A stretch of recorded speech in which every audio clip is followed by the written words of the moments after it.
Krishna horrible Radhe Radhe welcome to religion of সনাতন channel. তো কথা হচ্ছে আজকে হচ্ছে সফলা একাদশী, সবাইকে একাদশী শুভেচ্ছা আর কি। আর আশা রাখি সবাই একাদশী ব্রত পালন করতেছেন বা করবেন।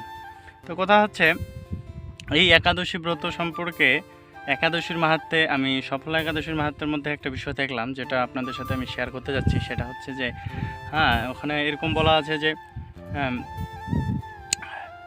নাগদের মধ্যে সর্বশ্রেষ্ঠ হচ্ছে শেষ নাগ, পক্ষীদের মধ্যে সর্বশ্রেষ্ঠ হচ্ছে গরু, এবং মানুষের মধ্যে সর্বশ্রেষ্ঠ হচ্ছে ব্রাহ্মণ, এবং দেবতাদের মধ্যে সর্বশ্রেষ্ঠ হচ্ছে নারায়ণ। তেমনি সমস্ত ব্রতের মধ্যে সর্বশ্রেষ্ঠ ব্রত হচ্ছে এই একাদশী ব্রত।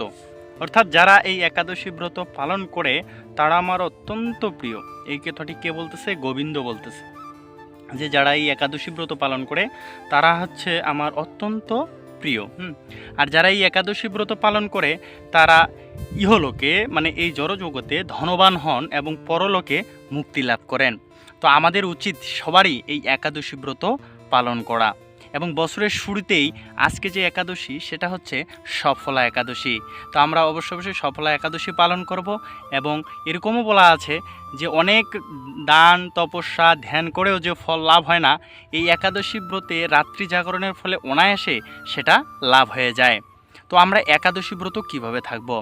আমরা অনেকেই অনেক জায়গায় প্রচলিত রয়েছে যে একাদশীর দিনে হচ্ছে আটা জাতীয় রুটি তৈরি করে খায়। তো এখানে বলা হচ্ছে, শাস্ত্রে বলা হচ্ছে পঞ্চরবি শস্য বর্জন করতে হবে। পঞ্চরবি শস্যের মধ্যে কি পড়ে? ধান পড়ে, গম পড়ে, জব বা ভুট্টা পড়ে, ডাল পড়ে। ডাল মানে এই যে অ্যাঙ্কর ডাল, মুসুর ডাল, ঠাকুরগালের ডাল, বুট ডাল, এই ডালগুলো পড়ে। এবং শেষে হচ্ছে তেল, অর্থাৎ সরিষার তেল, সয়াবিনের তেল, তিলের তেল, এই বিষয়গুলো তেল জাতীয়।